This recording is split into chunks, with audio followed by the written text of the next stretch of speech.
জমিনে এসে মানুষ রক্তের গরমে টানাটাই করে বেড়াচ্ছে, আল্লাহ কসম আল্লাহর হুকুম নামাজটা ভুলে গেছে, এক ওয়াক্ত নামাজ পড়ে দু ওয়াক্ত কাজাও করে ফেলছে। এই যুবক তরুণীরা এই ইবাদত আল্লাহ জান্নাতে নিয়ে যেতে পারবে না, এই আমল জান্নাতে নিয়ে যেতে পারবে না। অসুস্থি বোধের আমল কবুল হবে না। আমল করতে হলে ভালোবাসার সাথে নিষ্ঠার সাথে আমল করো, আল্লাহ দরবারে ওটা কবুল হয়ে যাবে।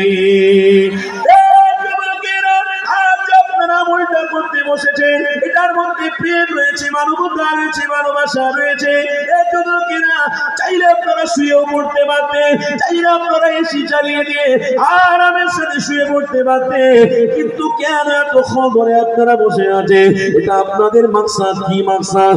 আমার হাবিবের আলোচনা আমি মিস করতে চাই না, আমার হাবিবের আলোচনা শুনবো আর আমি আল্লাহ জান্নাতে আগে আগে আগে আগে চলে যাব। কেন হাবিবুল্লাহ জানিয়েছে যে ব্যক্তি আমার হবে, আমার প্রেম নিয়ে চলবে, আল্লাহ তার সাথী হয়ে যাবে। তাই তো আপনাদেরকে শুনিয়ে দিই, আমার রবের দাফরমান, আমার রবের দাসত্ব, আমার রবের দেখানো রাস্তা শোনার জন্য অনেক কষ্ট আপনাকে করতে হবে। এই রাস্তাটা সহজ নয় গো। তোমাকে আমাকে হারাম থেকে বাঁচতে হবে, তোমাকে আমাকে মানবতা প্রেম নিয়ে চলতে হবে। ভাই ভাই ঝগড়া করা যাবে না, ভাই বোনের সাথে ঝগড়া করা যাবে না, বাপ মাকে গালি দেওয়া যাবে না, মানবতা প্রতিষ্ঠিত রাখতে হবে। এই কদিন দুনিয়া জমিনে এসেছি, কদিন বাঁচবো জানি না। কেন রক্তের গরমে মারামারি করে নিজেরা হস্তাহস্তি করে নিজেদের ভিতরে গন্ডগোল করে মেরে ফেলি, এটা খবরদার করবেন না।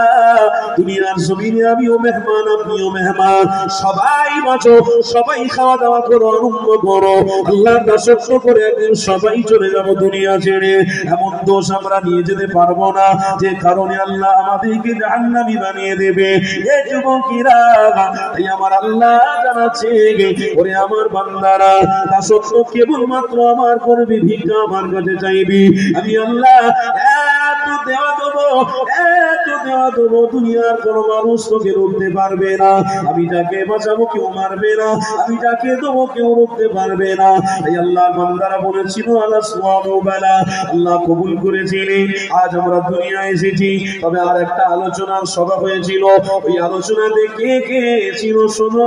হযরতে নবী আলাইহিস সালামেরা ওই আলোচনার সেমিনারে উপস্থিত। আল্লাহ সমস্ত নবী আলাইহিস সালামকে জিজ্ঞাসা করতে লেগেছে, ওরে আমার পয়গম্বর